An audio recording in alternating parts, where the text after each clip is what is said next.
Cheers, everybody. Welcome. And this is just going to be a real quick one.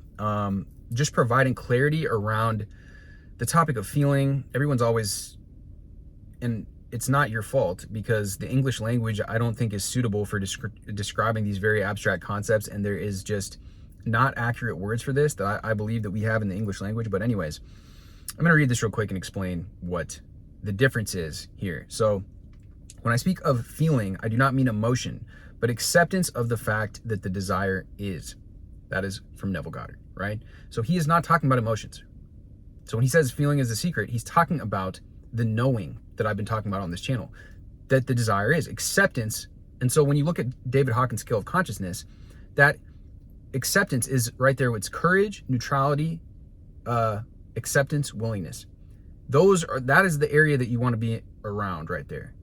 And that is accepting it and mental acceptance. So please drill this into your brain. It's about mental acceptance. You can affirm once or 10 million times, but it comes down to mental acceptance. Everyone overcomplicates this.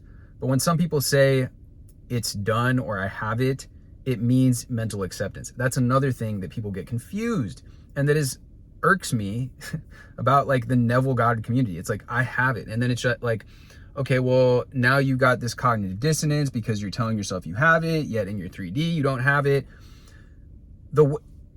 What this person's saying here is what it's about. It's about the knowing. The knowing it is done is like, it has been imprinted into the 4D and it is going to be reflected. It is.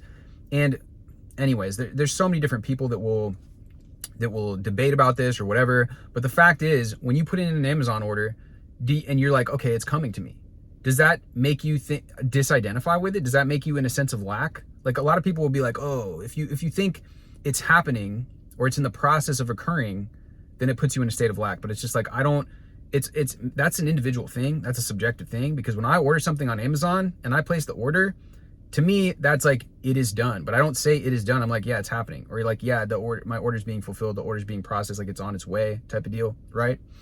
Anyways, you've already built up assumptions. You already have built-in assumptions that you've accepted as true without any reason, or by ignoring the 3D. And then these internalized assumptions have now materialized. Then when reversing it, you make the mistake of looking for validation, which you didn't before. If you claim something as true, accept it as fact, you immediately stop caring about the time, the process. This is that sense of inevitability I just posted that video. The mindset that makes this all work. You struggle and check when there's a lack of mental acceptance, or acceptance coupled with urgency to see results, which details your acceptance. Again, with the Amazon, I'm not like checking every single moment, like, oh, is it on its way? Is it on its way? It better be here soon. I'm not stressing out about it because I know it's happening. Please stop playing the victim. Stop wondering if it's working. Checking if it has. Stop begging the universe. Stop acting needy and desperate. Stop chasing. Stop asking coaches. Mentally accept it. Know that if you can redirect your thoughts to this acceptance every single time and find assurance and safety in it, then you're already there. You've arrived at the destination. You're doing it right. That's another thing. Like, it's all unfolding perfectly. Like, yeah, this is working. Those are affirmations you can use. Because you've claimed, accepted mentally, given it your own validation. Why would you seek validation from the 3D for your claims when it's seeking validation from you?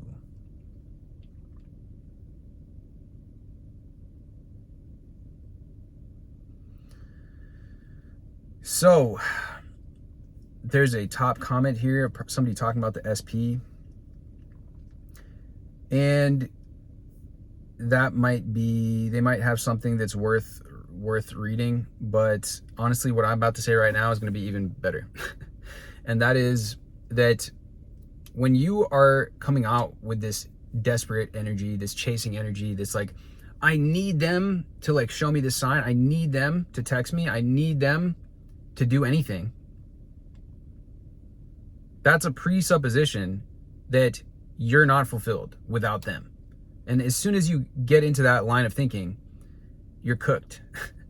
Your manifestations are maybe you'll get results like that. Some people do, but you're not going to get that real solid fulfilling results or relationship with somebody coming from that type of energy. And it's also like the solipsism that I see in this community. The narcissism, basically, is what is makes sense to call this, because it's like, I'm going to just get them to conform. I'm just going to persist until they just start acting how I want them to. Not seeing this as a real person. See them as a real person. Allow things to be. Allow them to behave as they want to. See them as the best version of themselves, which if you have a strong self-concept, then they're going to recognize the value in you naturally. And so when you see them as like, oh yeah, this person has good taste, so therefore like they're going to love me. They're going to want to choose me because they're choosy, they're picky, right? So obviously it makes logical sense that they would choose me. And again, logic, you can use logic in manifesting. All these coaches that are like, don't ever use logic. That's stupid. You're never going to be able to get rid of your logical mind. Your logical mind, your heart and your mind is connected. It's all about making it all work in your favor instead of trying to shove something under the rug. The more what you resist persists. What you repress tends to express. So also like people that don't integrate their shadow, people that are afraid of doing shadow work, or afraid of looking at certain aspects of themselves or their personality, or it's a inclusive, holistic thing that we're doing here. It is deep spiritual work. If you want to manifest and become a powerful manifester, it requires you to basically spiritually evolve and become somebody that is not so fazed by the environment, that is not so triggered all the time, that is operating in higher ranges or frequencies of vibrations when you look at that David Hawkins scale of consciousness. And your energy is going to affect the people around you, and they are going to conform, such a dumbass word, to your desired end. That's just what's going to happen. Again, in a recent video, I had an example of this, but really, it's just about the energy that you're putting out. Now, again, are you giving? Is your cup filled and now you're pouring into the other person? Because that is attractive and magnetic. But this idea of I'm going to get them to conform is coming at this with a taking energy. And you're like, gimme, gimme, gimme, SP, gimme validation, give me attention. It's not going to work. It's not going to work long term.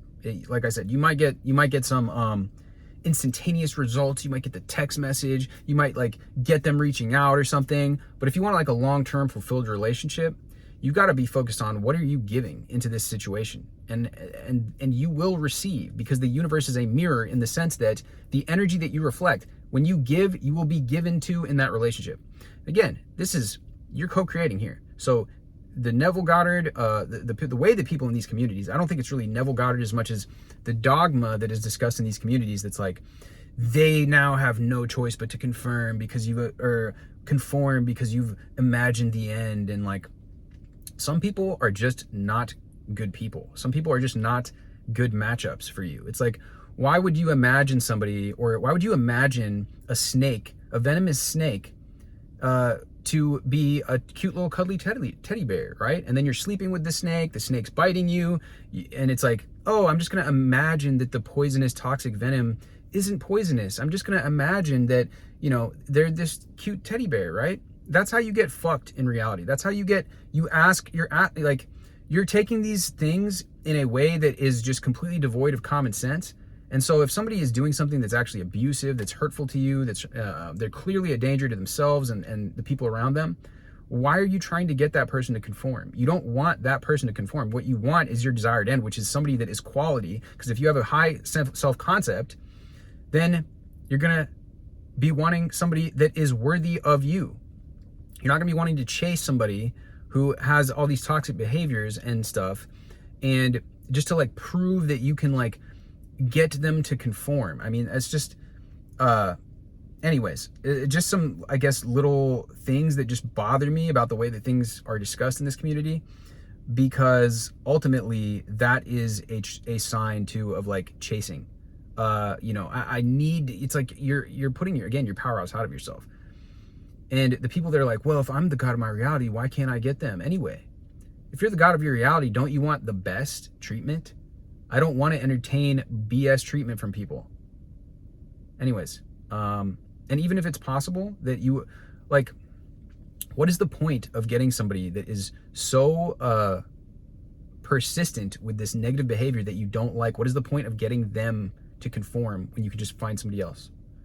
Answer me that. Riddle me that. Anyways, much love as always.